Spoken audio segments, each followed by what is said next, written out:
Universiteti Luiq Gurakuqi i Shkodrës po i kushtoi një rëndësi të veçantë kërkimit shkencor, duke mbështetur financiarisht gjatë këtij viti njësër projektesh të zhvilluara nga pedagogët e tij. Përmes këtyre nismave, institucioni synon të nxjisë kërkimin, inovacionin dhe rritjen e cilësisë akademike. Ky ka qenë viti i parë në fakt që Universiteti i Shkodrës ka financuar 9 projekte të kërkimit shkencor me fondet e veta, ndërkohë që aktualisht në qershor janë miratuar nga Akshi edhe 3 projekte të kërkimit shkencor nga pedagog të Universitetit të Shkodrës dhe ajo çka është shumë e bukur do thoja është fakti që janë projekte në të cilat janë të angazhuar pedagog nga të gjitha fakultetet. Rektoria Blerta Dragusha thekson se universiteti nuk është i angazhuar vetëm në programin Erasmus+, por aplikojnë edhe në programe të tjera ndërkombëtare. Jemi fitues në 2 projekte në Erasmus Mobility, një me Universitetin e Luvenit në Belgjik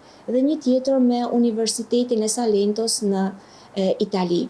Një tjetër prioritet i universitetit mbetet zgjerimi i bashkëpunimeve me universitete prestigjioze jashtë vendit. Si vjet do të fillojmë një diplomë të përbashkët me Universitetin e Salentos, pra dhe aty parashikojmë të kemi student ndërkombëtar, ndërkohë që për vitin e ardhshëm kemi objektiv punën në 2 programe të tjera diploma të përbashkëta. Universiteti Luiq Gurakuqi synon që përmes kërkimit shkencor dhe partneriteteve ndërkombëtare të forcojë pozicionin e tij si një qendër e rëndësishme e arsimit të lartë dhe zhvillimit akademik në veri të vendit.